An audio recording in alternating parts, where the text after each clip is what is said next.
Bienvenidas y bienvenidos al podcast Consulta Psicológica, un espacio de salud mental y bienestar integral. La Escuela de Ciencias Psicológicas de la Universidad de San Carlos de Guatemala, a través del programa de divulgación del Instituto de Servicios de Investigación Psicopedagógica ICIPS, conducido por la psicóloga Doris Melissa Parada, presentan el podcast Consulta Psicológica.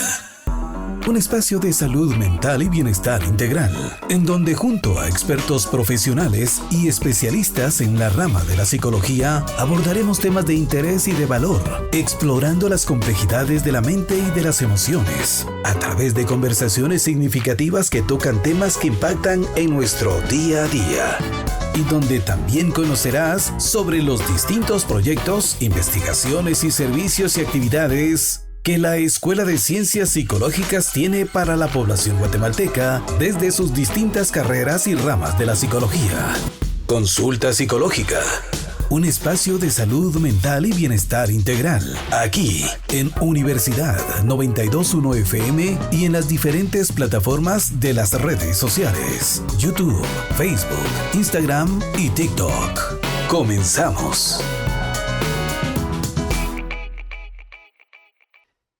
Hola, hoy tenemos un tema muy interesante que vamos a abordar y hablaremos sobre trastorno disruptivo de desregulación afectiva.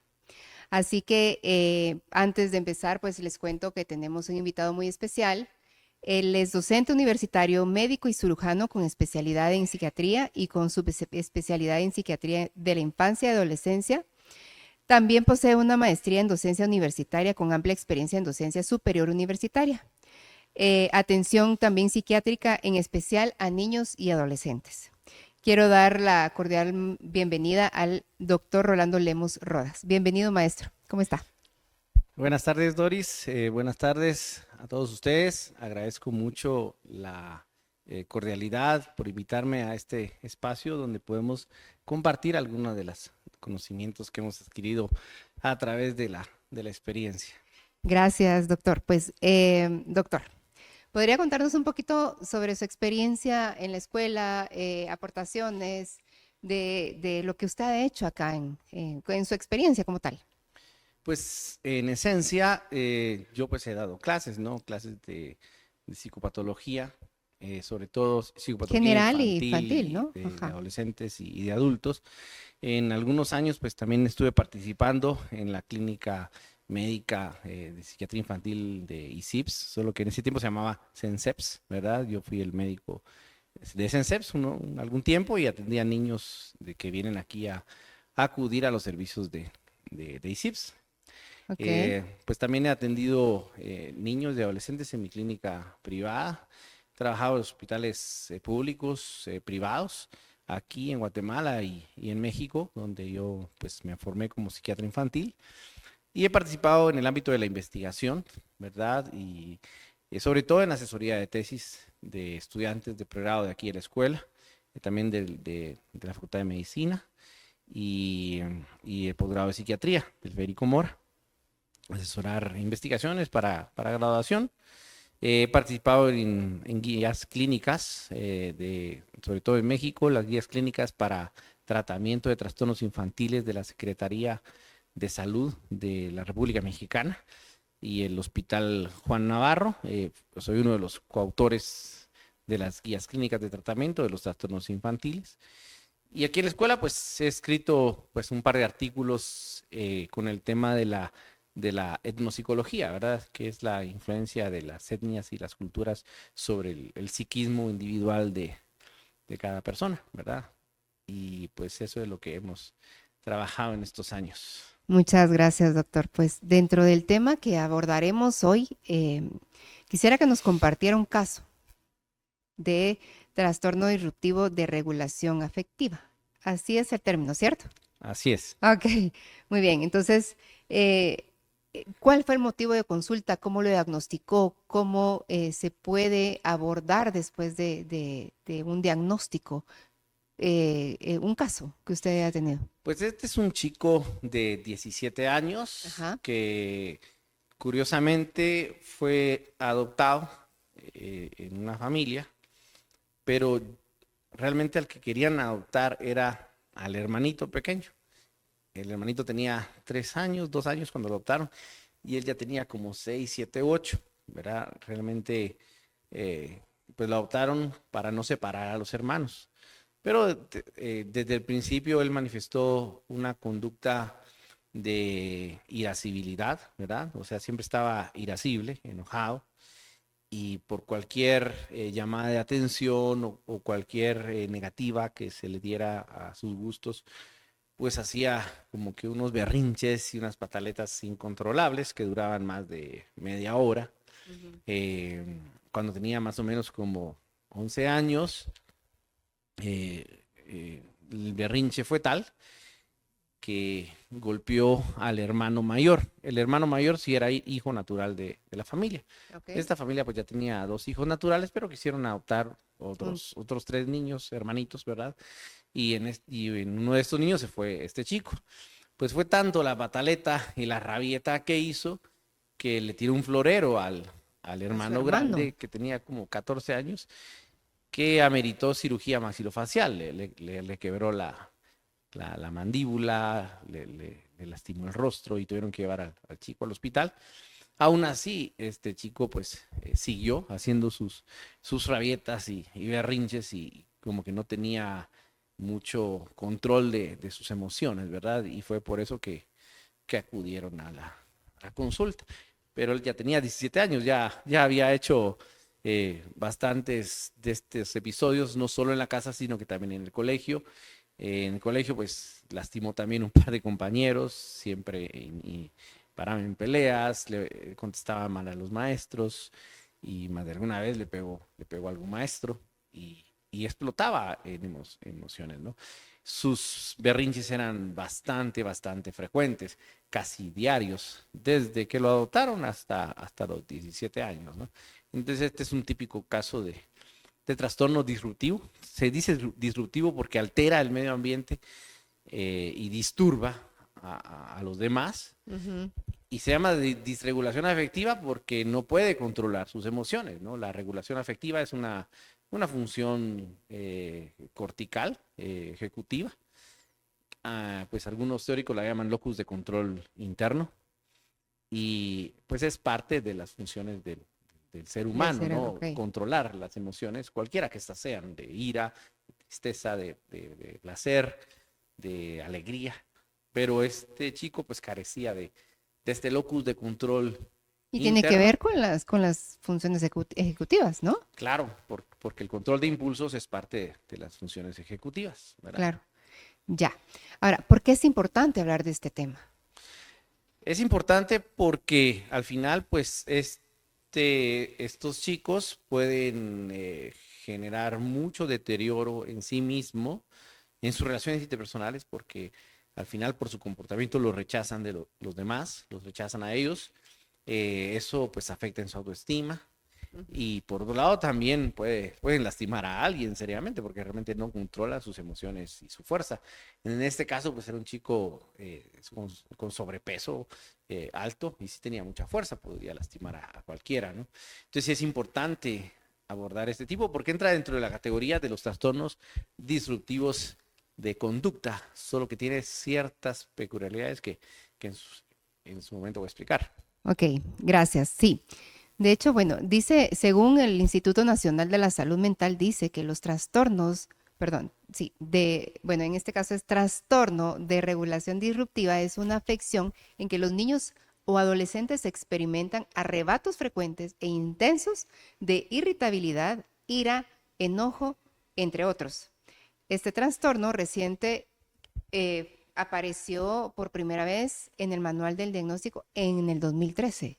¿Cierto? Sí, que es cuando salió el DSM-5. Ok, ya.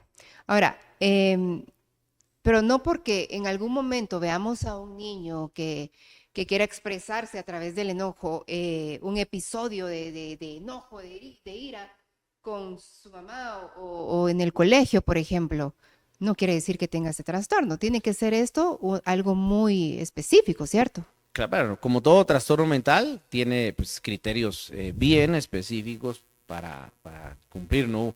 un evento irascible, episódico, pues En el estado de ánimo, ¿no? sí, no hace el trastorno, es como una golondrina, no hace verano, sino que es toda la bandada que va caminando, ¿no? Entonces, Ok. el DSM-5 propone que como criterios diagnósticos, pues primero tiene que haber un estado constante de irritabilidad y enojo que se mantiene durante el tiempo, ¿no?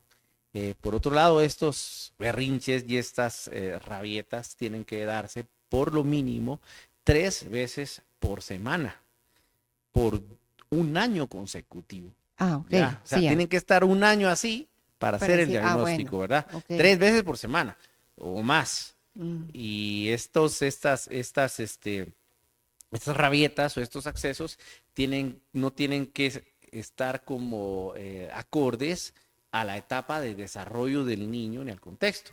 Por lo cual este trastorno no se puede diagnosticar ni antes de los 6 años, porque se consideran estas rabietas antes de los 6 años como algo normal, ni después de los 18 años. Porque después de los 18 años ya hay que pensar en un trastorno explosivo intermitente o episodios maníacos de un trastorno bipolar o algo así. Entonces tiene bien su criterio de edad bien específico entre los 6 y los 18 años. Y otro criterio es que no puede pasar 3 meses sin un episodio de berrinches o rabietas.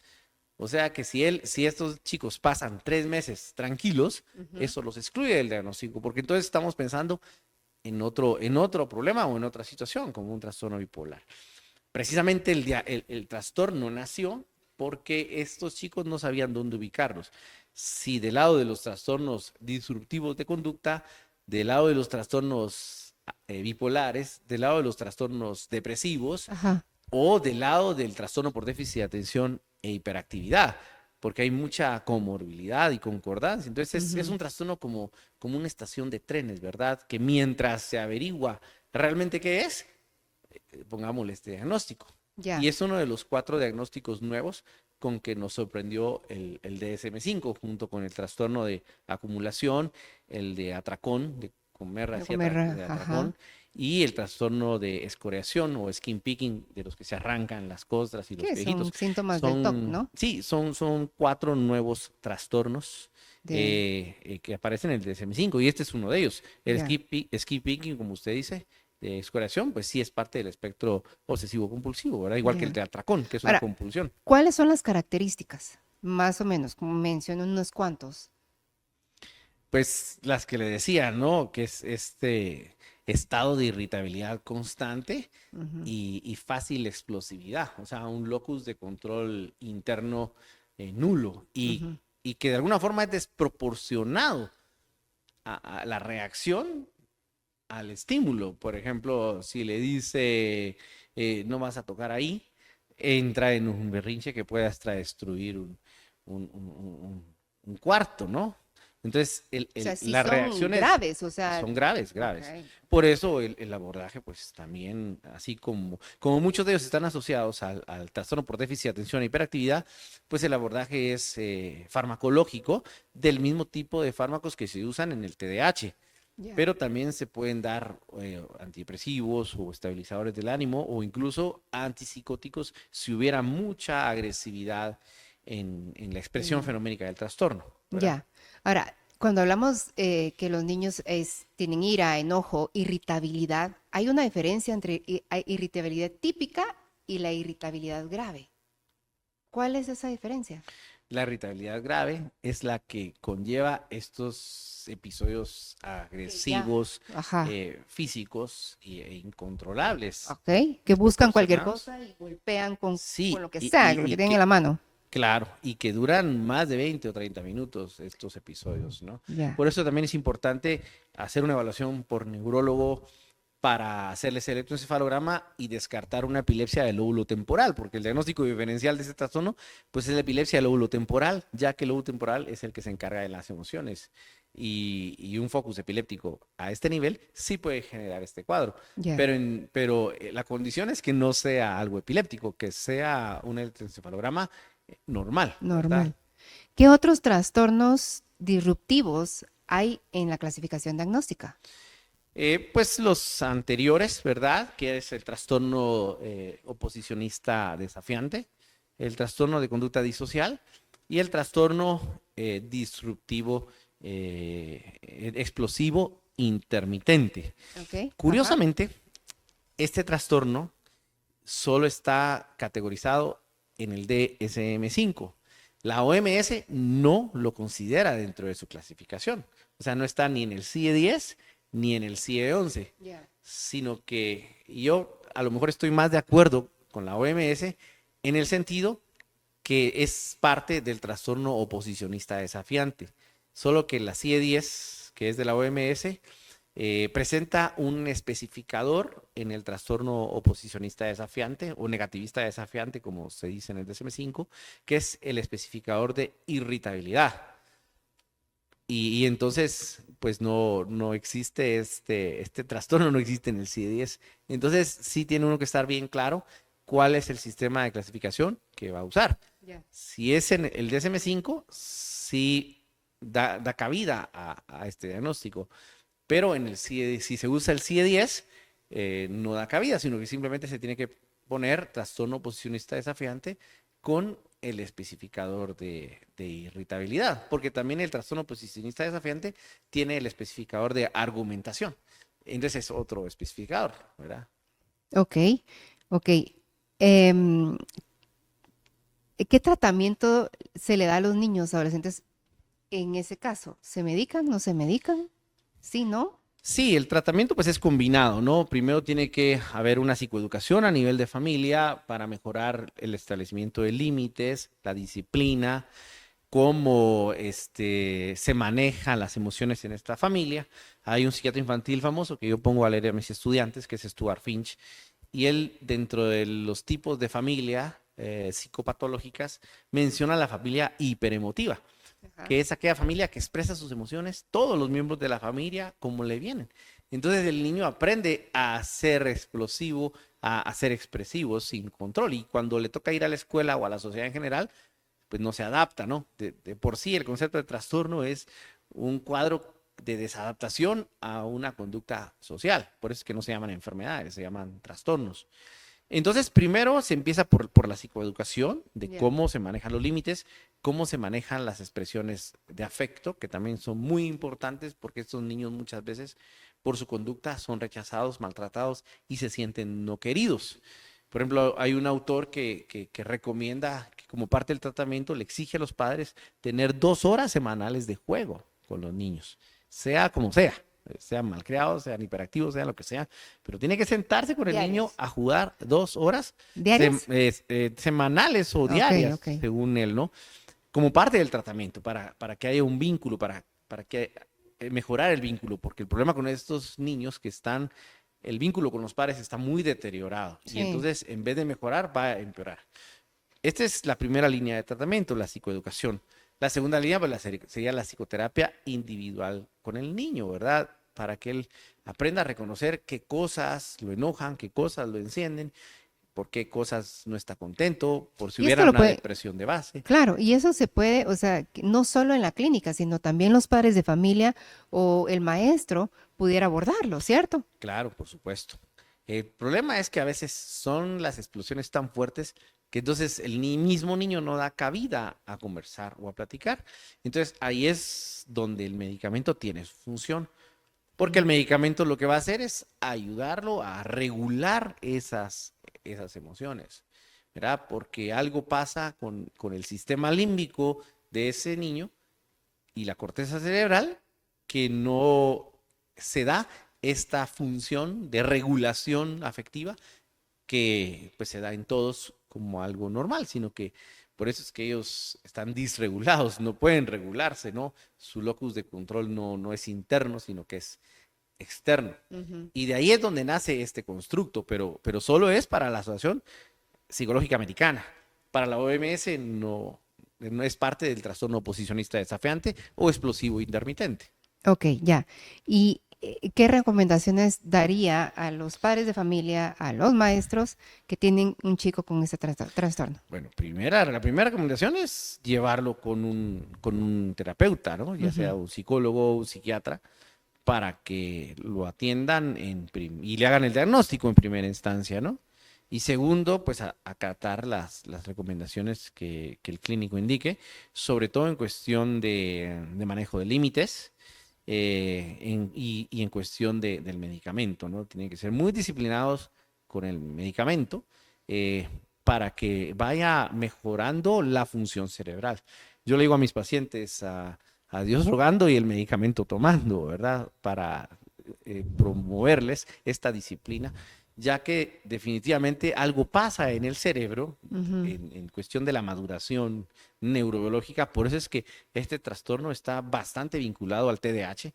Muchos de ellos son TDAHs severos, graves y disregulados. Una con la otra. Y entra dentro del espectro de inmadurez neurobiológica.